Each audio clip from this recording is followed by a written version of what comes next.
Everyone, here's a cool video that shows you how to get your violin or viola out of its case.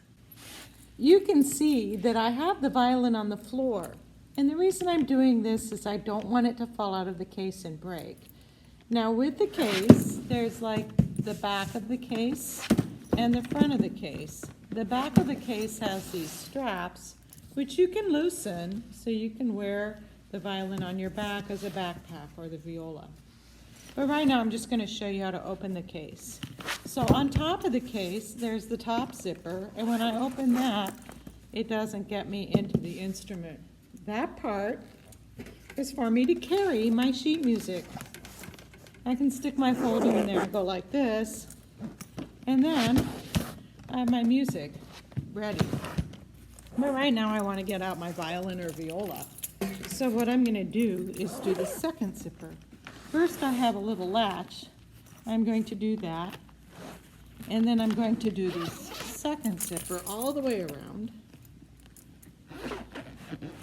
And I'm going to open the case. Now my violin or viola has a blanket, and that's there to protect so that the bow doesn't fall out and hit.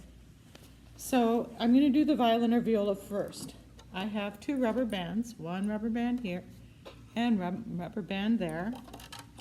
And I'm going to take the shoulder rest, and it's got a skinny part and a fat part. I'm going to put the skinny part underneath the chin rest. So you can see if I turn it over that here's where the chin goes. It's called a chin rest, and the skinny part is underneath that. Then my violin is ready. If I'm going to take out the bow, I'm going to put the violin over here so you can see the bow more carefully. I untwist it right here. I take the bow out of the case. Now the bow hair is super loose. It's not touching. You can't play it. So I'm going to take the screw on the end.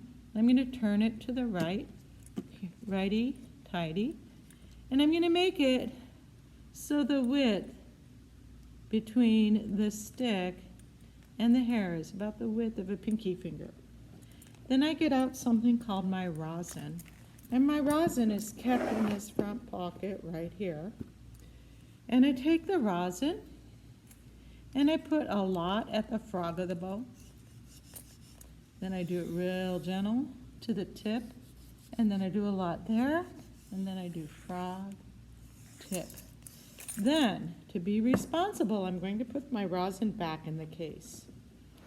If a rosin is placed on a music stand, it tends to fall off. It tends to break. Our custodians clean it up, but you don't have rosin anymore. So please put the rosin back in the case. Now to put the bow away, I'm going to take the screw. I'm going to turn it to the left, lefty-loosey, because I want the hair of my bow touching the stick so that my bow can rest. I put the pointer part of the bow in this end. I put the frog part, which is the heavier part where we hold it, down at this end. I twist the screw to keep the bow safe. Then I take the shoulder rest off of the violin or viola. I put the shoulder rest into the case. I put the violin into the case. I strap the violin for safety. I put the blanket on top of the violin or viola to keep it safe. Then I latch the latch. I zip both zippers. And then my violin is ready to go home.